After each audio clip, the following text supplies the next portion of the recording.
गुरु सुख दाओ महिमा कहे न जाय। जो कछु कहो तुम्हारे कृपा मोते कछु न बसाय। बोलिए प्रेम से श्री सद्गुरु महाराज की जय। श्री सद्गुरु महाराज की जय। श्री सद्गुरु महाराज की जय। त्रैलोक के पावन प्रातः स्मरणीय अनंत श्री विभूषित परम राध्य सद्गुरु महाराज के पाद पद्मों में कोटि कोटि बार नमन। मंच पर विराजमान पूज्य बाबा के भी चरण कमलों में कोटि कोटि बार नमन। सत्संग में आए हुए सत्संग प्रेमी महान भावों, माता एवं भक्तिमती बहनों, सबों के अंदर विराजमान परम पिता परमात्मा को कोटि कोटि बार नमन। आज यह ज्ञान यज्ञ हमारे महेश्वर बाबू के दिवंगत आत्मा के शांति हेतु यह ज्ञान यज्ञ हो रहा है। यह यज्ञ सारे यज्ञों से यह श्रेष्ठ है। कहा जाता है अन्य क्षेत्रे कृतं पापं पुण्य क्षेत्रे विनश्यते, पुण्य क्षेत्रे कृतं पापं वज्रलेपो भविष्यते। अन्य जगहों का क्या हुआ जो पाप होता है, इस ज्ञानमय यज्ञ में आने से वह क्षय हो जाता है। और इस ज्ञान यज्ञ में कोई तरह का आदि झूठ चोरी हो जाए तो कहा कहीं भी जाने पर भी यह क्षय नहीं होता और यह वज्र के समान हो जाता है। सत्संग में बेसी चप्पल चोरी होता है। ऐसा कांड हो जाए तो कहा कहीं क्षय नहीं होगा, वह वज्र के समान हो जाता है। इस यज्ञ को ज्ञान यज्ञ कहते हैं। सब यज्ञों से श्रेष्ठ यज्ञ है। कितना पूजा पाठ हुआ लेकिन अंत बिना ज्ञान यज्ञ से ज्ञान लाभ नहीं होता है। इस यज्ञ को, इस ज्ञान को सुनने के लिए सारे मन को, चंचल मन से शांत करके यह ज्ञान सुनना पड़ता है। अभी कितना कोलाहल हो रहा है, इतना हलचल नहीं होना चाहिए। यह सत्संग एक ऐसा चीज है, शास्त्र में कहा गया है काक चेष्टा बको ध्यानम स्वर्ण निंदा तथेव च यल्पहारी ग्रस्तागी विद्यार्थी पंच लक्षणम। विद्यार्थी हो या मानव जो भी हो, संत हो, तो 5 लक्षण याद रखना चाहिए। काग चेष्टा बको ध्यानम, कौवा के तरह चतुर होना चाहिए, बगुला के तरह ध्यान रखना चाहिए, कुत्ता की तरह नींद रखना चाहिए। ये सब विद्यार्थी को लक्षण होना चाहिए। काग चेष्टा बको ध्यानम स्वान निंद्रा तथैव च यल्पहारी ग्रस्त आगे विद्यार्थी पंच लक्षणम। विद्यार्थी को 5 लक्षण याद रखना चाहिए। ये सब लक्षण विद्यार्थी का है। अब विद्यार्थी में यह 8 चीज नहीं रखना चाहिए। कौन सब चीज? कामम क्रोधम तथा लोभम स्वाद सिंगार कोत के अति निंद्रा अति सेवा विद्यार्थी अष्ट वर्जित। विद्यार्थी को 8 चीज जीवन में नहीं रखना चाहिए। कामम क्रोधम तथा लोभम, काम क्रोध और लोभ, स्वाद सिंगार कोत के। अब विद्यार्थी यदि बढ़िया बढ़िया मिलेगा खाने के लिए तब जाएंगे पढ़ने के लिए, ये सब ज्ञान नहीं रहना चाहिए। विद्यार्थी को सिंगार पटार नहीं करना चाहिए और विद्यार्थी को खेल कूद में उतना समय नहीं लगाना चाहिए। ये सब विद्यार्थी का लक्षण नहीं है। लक्षण है कौवा की तरह चतुर, बगुला की तरह ध्यान, कुत्ता की तरह नींद। ये सब लक्षण विद्यार्थी का है। तीसरा बात विद्यार्थी को कहा गया है हस्तंग च खोक्तंग च ताकतंग च मुकुर मुकुर अग्रवादी दुराचारी विद्यार्थी बूढ़ते 5 लक्षणम। बिना मतलब का विद्यार्थी को हंसना नहीं चाहिए, बिना मतलब का विद्यार्थी को खोखना नहीं चाहिए, बिना मतलब का विद्यार्थी को इधर उधर नहीं देखना चाहिए। ये सब लक्षण जो है वह नीचा गिराने का लक्षण है, ये सब लक्षण नहीं रखना चाहिए। विद्यार्थी जीवन हो या साधु जीवन हो, यह सब जीवन में उतारना चाहिए। और पिता को भी कहा गया है, लालयेत 5 वर्षाणि 10 वर्षाणि ताड़येत प्राप्ते तो 16 वर्षे पुत्र मित्र वदाचरित। 5 वर्ष तक पुत्र को लाड़ प्यार करना चाहिए, 10 वर्ष की उम्र में बच्चे को डांट फटकार करना चाहिए, और 16 वर्ष के उम्र में बच्चे को मित्र के समान मानना चाहिए।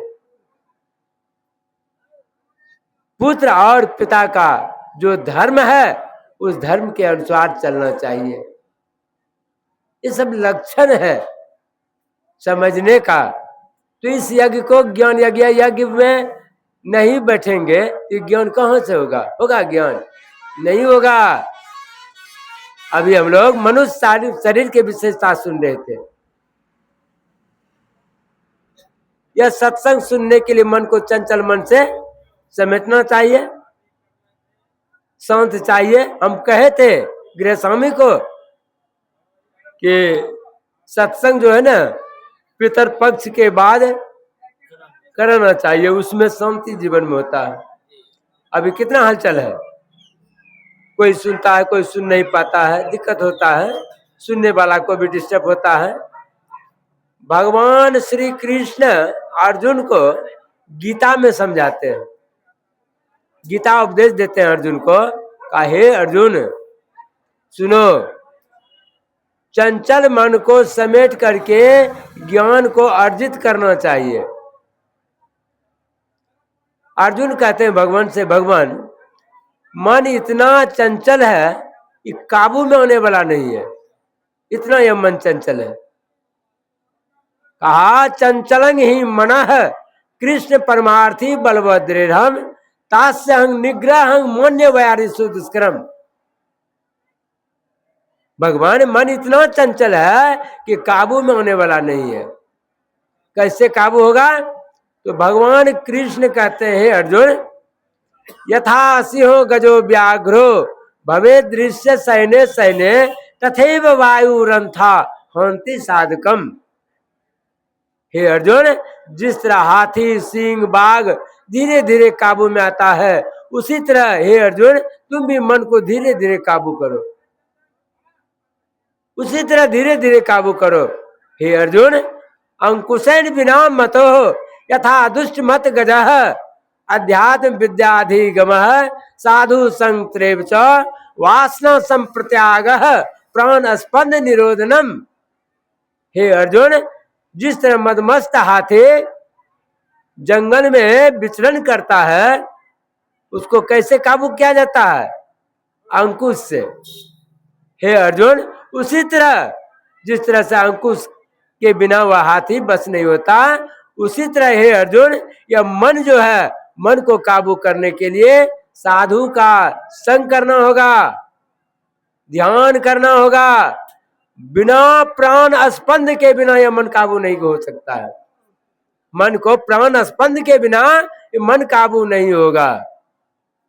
साधूनां दर्शनं पुण्य तीर्थं भूताहि साधवः कालन फलन्ते तीर्थ सदो साधु संगमः। हे अर्जुन,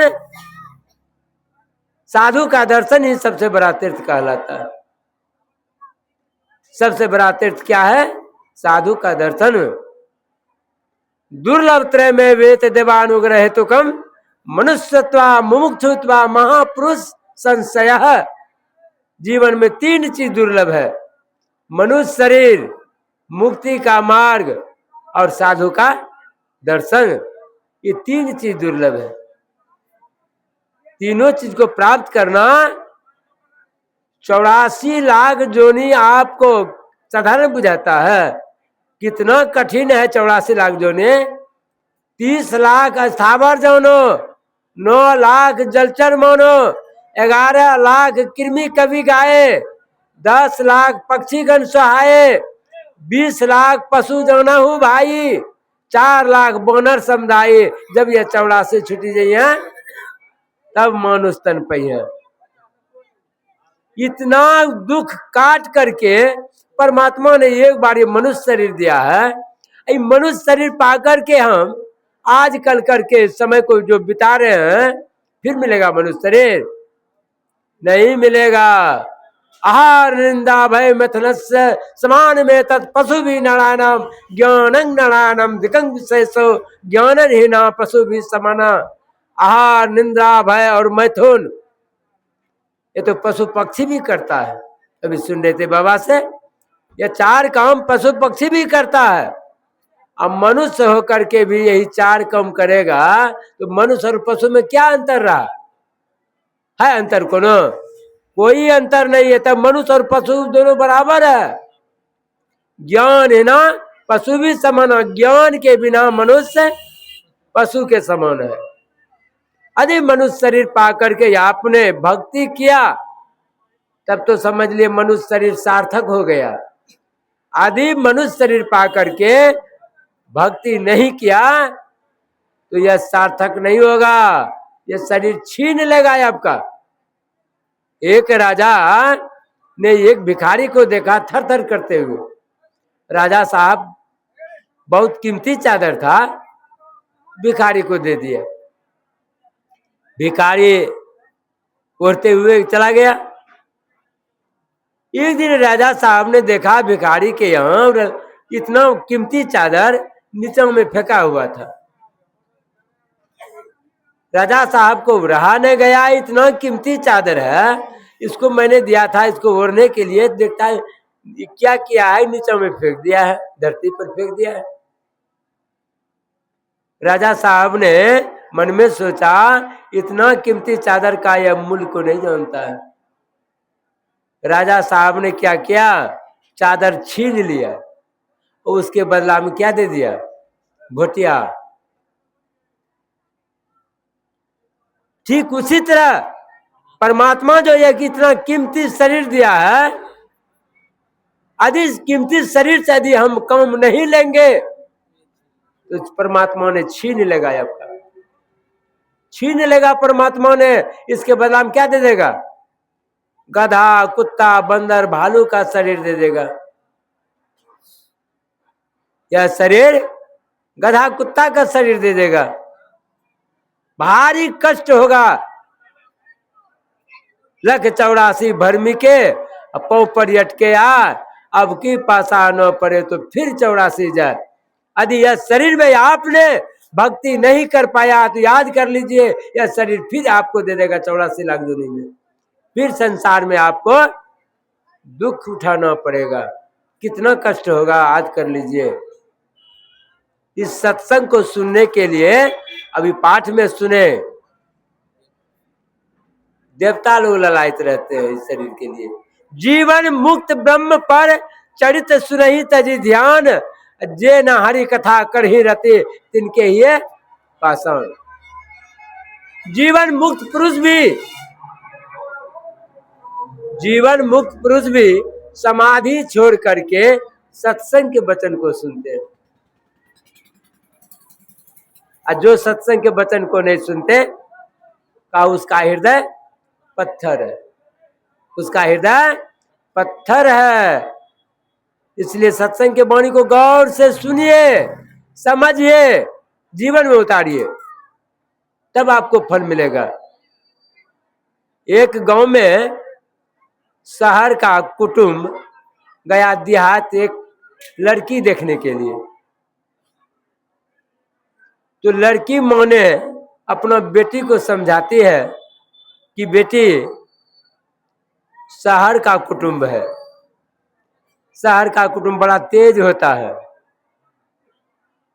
बेटी जो कुछ पूछेगा ना कुटुंब फटाफट कहना, फटाफट कहना। बेटी को तो समझा दिया, कहा ठीक है माँ, कुटुंब जो भी पूछेगा ना हम फटाफट कहेंगे। जब कुटुंब आया नाश्ता पानी कर लिया तो कहा तब हम लोग को थोड़ा सा लड़की दिखा दीजिए। कहा ठीक है बैठिए, हम लड़की दिखा देंगे। लड़की को लाया गया। जैसे लड़की कुर्सी पे बैठती है तो कुटुंब जो था, गेस्ट, कहता है कि बाबू क्या नाम है? कहा फटाफट। फटाफट। अब कुटुंब सब मन में सोचने लगा कि कहीं फटाफट नाम होता होगा, इसलिए कहीं फटाफट बोल दिया। कहा अच्छा बाबू एक बात बता, तुम्हारे पिताजी का क्या नाम है? कहा फटाफट। बड़ा आश्चर्य हो गया। कहाँ घर है? तो फटाफट। कहा बाबू पढ़ी लिखी हो? कहा हाँ पढ़ी लिखी तो हाँ। कहा कहाँ तक पढ़ी लिखी है? कहा कि इंटर किए हैं। कहा इंटर किया है फिर भी तुम्हारे पास एक ज्ञान नहीं है, समझ में नहीं आया। माँ जो बोली बेटी नहीं समझ पाए। तो सत्संग को गौर से यदि हम नहीं सुनेंगे तो क्या कहेंगे? फटाफट न कहेंगे। इसलिए सत्संग को सुनिए। सुनी समझही जन मुदित मन, मत जही अति अनुराग, लही चारी फल तनु, साधु समाज प्रयाग। जो सत्संग के वाणी को ध्यान पूर्वक सुनते हैं, समझते हैं, जीवन में उतारते हैं, उसी को 4 फल मिलता है। अर्थ, धर्म, काम और मोक्ष शरीर रहते प्राप्त हो जाता है। सुनेंगे तब ना, नहीं सुनेंगे तो क्या समझेंगे? नहीं समझ पाएंगे। कहा सुनिए तब समझिए और तब जीवन में उतारिए, तब आपको 4 फल मिलेगा। करिए तो तरिए, नहीं तो मरिए। पूज्य दल बहादुर जी महाराज कहा करते थे करिए तो तरिए और नहीं तो मरिए। तो ऐसा मत कीजिए, गौर से सत्संग की वाणी को सुनिए। साहिब स्वामी जी महाराज बराबर कहानी कहा करते थे, बाजार में कितना हल्ला होता है, सब्जी बाजार में कितना हल्ला होता है, लेकिन आप साथी का, दोस्त महिम का उससे बात कर लेते हैं, उतना हल्ला होते हुए भी आप गप करते हैं।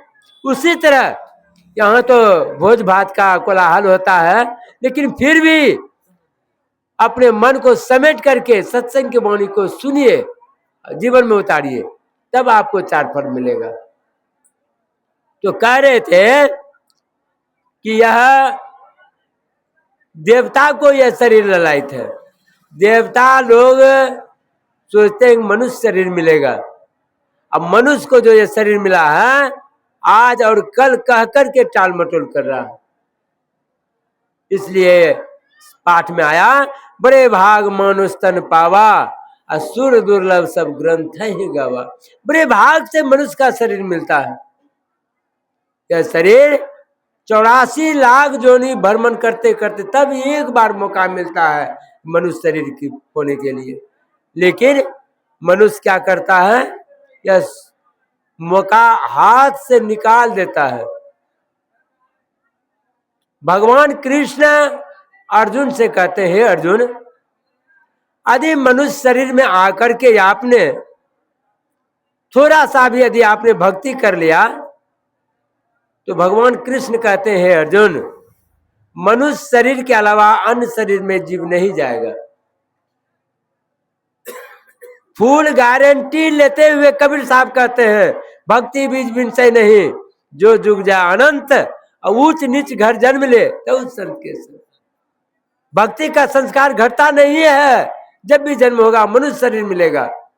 फुल गारंटी देकर के कहते हैं कबीर साहब भक्ति बीज पलटे नहीं, आ पड़े जो चोल कंचन जो बिस्टा पड़े घटे न ताको मोल। प्रमाण देते हैं कबीर साहब ने। यदि सोना पैखाना पर गिर जा, क्या उसका आधा दम बिकेगा? नहीं बिकेगा। थोड़ा सा भी आपने भक्ति कर लिया तो याद कर लीजिए मनुष्य शरीर के अलावा अन्य शरीर में जीव नहीं जाएगा। गीता में आप देखिए 12वां अध्याय में 16 अध्याय में है, स्पष्ट लिखा हुआ है हे अर्जुन नेहा भी कर्मणा सो अस्ते प्रतिवायो न विद्यते स्वल्प मापस्य धर्मस्य त्रातो महतो भयात। हे अर्जुन जो थोड़ा सा भी भक्ति कर लेता है वो महाभय से बच जाता है, अन्य जोनि में नहीं जाता है। जब भी मिलेगा मनुष्य शरीर मिलेगा, देहि नित्यम बद्यो अहंग देहे सर्वस्व भारत तस्मात् सर्वाणि भूतानि नो तुम स्वस्ति महर्षि। हे अर्जुन, यह शरीर 84 लाख जोनि में जाकर के पशु पक्षी कीट में जन्म लेकर के एक बार यदि मनुष्य शरीर में आ गया, ऐसे संत सदगुरु से नाम नाम लेकर के भक्ति करना प्रारंभ कर दिया, हे अर्जुन अन्य जोनि में नहीं जाएगा, वह पुनः मनुष्य शरीर मिलेगा। इतना यह उत्तम शरीर है। अर्जुन एक बार कहते हैं भगवान से, भगवान यदि मनुष्य थोड़ा सा भी भक्ति कर लिया और शरीर छूट गया, भक्ति पूरा नहीं हो सका, कहीं उसका जीवन अधोगति में तो नहीं चला जाता है? तो भगवान कृष्ण कहते हैं, हे अर्जुन ऐसा नहीं होता है। कल्याणकारी व्यक्ति को कभी दुर्गति नहीं होती है। जो कल्याणकारी व्यक्ति है, परोपकारी व्यक्ति, भक्ति करते हैं, ऐसे व्यक्ति को कभी दुर्गति नहीं होती है। शास्त्र में कहा नवेना मूत्र विनाशस्तस्य विद्यते नो ही कल्याण कृत कस्य दुर्गति तात गच्छन्ति। हे अर्जुन, कल्याणकारी व्यक्ति को कभी दुर्गति नहीं होती है। जब भी मिलेगा मनुष्य शरीर मिलेगा, ते तंग भुक्त्वा स्वर्ग लोके विशालं छिने पुणे एवं चय धर्म मनु प्रपन्न गतागतम काम कामा लभन्ते।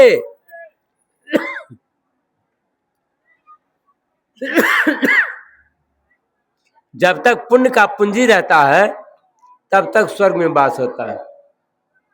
पुण्य का पूंजी खत्म हो गया तो वहां से ये जीव को तुरंत मृत्युलोक आना पड़ता है और यहाँ आकर के श्रीमान कुल में जन्म होता है और भक्ति करना फिर से वह प्रारंभ करता है। जब तक मनुष्य शरीर में भक्ति पूरा नहीं किया तब तक आना और जाना का ये चक्र रहेगा। जिस तरह से दूध से घी निकल जाता है तो फिर दूध में मिलता है, वो नहीं मिलता है। उसी तरह से ये जीवात्मा परमात्मा का भक्ति करते करते जब भक्ति पूरा हो जाता है तब यह जीव फिर आना और जाना के चक्र में नहीं रहता है। तब हम प्रभु प्रभु एक ही हुई, द्वैत द्वंद्व रहा नहीं कोई। तब हम और प्रभु दोनों एक हो जाएंगे, तब आना और जाना का चक्र छूट जाएगा। तब आवागमन सम दुख दुजा है नहीं जग में कोई। इसके निवारण के लिए प्रभु भक्ति करनी चाहिए। यही आना और जाना का जो चक्र है ना, इसी चक्र को हटाने के लिए गुरु महाराज ने कहा भक्ति कीजिए, दीन को हरि सुमरन करो, रैन जागी कर ध्यान, भूख राखी भोजन करो तजो सेवन के बान। जो न श्रद्धा दोपहर आधी रात तू चेत, उठ बैठो रटना रटो प्रभु से लागो हेत। जागे न पिछले पहर करे न गुरमत जाप, मुंह फारत सोबत रहे ताको लागे पाप। देखिए, यदि मान लिया जाए का दिन को हरि सुमरन करो, रैन जागी कर ध्यान, दिन में स्मरण करते रहो, गुरु का मंत्र जाप करते रहिए, और रात में वो जग करके ध्यान कीजिए। जो न श्रद्धा दोपहर आधी रात तू चेत, दोपहर में श्रद्धा नहीं है तो आधा रात में उठ करके आप ध्यान कीजिए। उठ बैठो रटना रटो प्रभु से लागो हेत, जागे न पिछले पहर करे न गुरु मत जाप, मुंह फारत सोबत रहता को लागे पाप। यदि भोर पर में नहीं जग सकते हैं तो आपको पाप लगेगा। एक पहर में कई घंटा? एक पहर में 3 घंटा, एक पहर में 3 घंटा। कहा पहला पहर सब जगह, पहला पहर सब जगह दूसरा पहर जगे भोगी, और तीसरा पहर चोर जगे, चौथा पहर जोगी। आज कर लीजिए इसको। पहला पहर सब जगह 6 से 9, 6 बजे शाम से लेकर के 9 बजे तक में सब जीव जगा हुआ रहता है। छोटका बड़का पशु पक्षी सब जो जगा हुआ रहता है।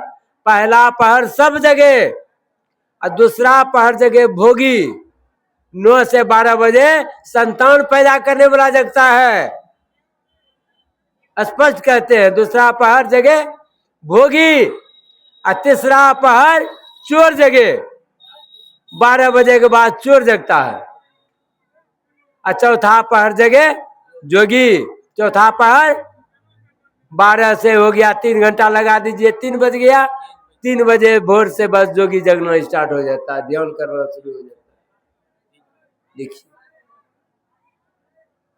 यह सब जो है ना, यह सब लक्षण जो है शास्त्र बताते हैं। इस तरह से मानव जीवन बिताते हैं। जीवन को बिताने के लिए साधु का संग करना पड़ता है। असाधु कहते हैं किसको? शास्त्र में आया साधनुत सर्वान इंद्रियान, यह साधु। साधु जो सारे इंद्रियों को अपने में बस कर लेता है वही साधु है, वही साधु है। असाधु का धर्म क्या है? अभी सुन रहे थे, जो निज घट रस्सा हो तो अपने को 5 पाप से हरदम खूब बचाओ। हाय एक झूठ नशा है, दोसर तेसर नारी पर के हो, चौथी चोरी पंचम हिंसा दिल से न अलगाओ। यदि परमात्मा को प्राप्त करना चाहते हैं तो जीवन से चारों को उखाड़ करके फेंक दीजिए। यह जो है आपको भक्ति नहीं करने देता है। इसलिए कहा बड़े भाग मनुष्य तन पावा। मनुष्य शरीर पाने के लिए देवता ललायत रहते हैं, पशु पक्षी ललायत रहते हैं। राज द्वारे बंधिया सिर धुनय गजंद, कब पायो मानव तन भजियो परमानंद। राजा के दरबार में हाथी सिर पटकता था कि हे भगवान ये शरीर छूट जाएगा, मनुष्य शरीर मिलेगा। मनुष्य शरीर की देखिए कितना व्याकुल है वो हाथी। एक हाथी को महावत ने लहवा करके लाया। एक व्यक्ति ने पूछा, महावत भाई ये हाथी को जो लहवा करके लाए, ये तो देखते हैं कि सड़क पर से मिट्टी उठाकर अपना सर पर लेता है। क्यों लेता है मिट्टी जानते हैं? कहा ये तो जानवर है, क्या जानेगा स्नान का हाल। नहीं समझ पाया। रहीम कवि आ रहे थे, रहीम कवि से पूछ बैठा। रहीम कवि कहते हैं कि धूल धड़क निज शीश पे, कहूँ रहीम कही काज, जो रजमुनि पत्नी तरे सो खोजत गजराज। हाथी जो मिट्टी सर पर लेता है क्यों? एक बार अहिल्या जो थी ना पखान बन गई थी श्रापवश, तो भगवान के चरण के धूल से अहिल्या पखान से मनुष्य बन गई। वह धूल को खोज रहा है वो हाथी कि देखा भगवान के चरण के धूल से पत्थर से मनुष्य बन गई। यदि वह धूल यदि थोड़ा सा भी मिल जाता तो इतना बड़ा शरीर जो है छूट करके और मनुष्य शरीर मिलता। वह हाथी व्याकुल रहता है। देखिए हाथी व्याकुल है मनुष्य शरीर पाने के लिए। अब मनुष्य को जो मिला है मनुष्य शरीर, फुटले मनुष्य मां के भाग और गुरुगम नहीं नहीं। फूट गया मनुष्य का भाग जो कि भगवान का भजन नहीं करता। इसलिए साधन धाम मोक्ष कर द्वारा, पाई निजय परलोक समारा। यह शरीर जो है साधन का घर है। साधन करने के लिए इस शरीर मिला है। साधन कीजिए।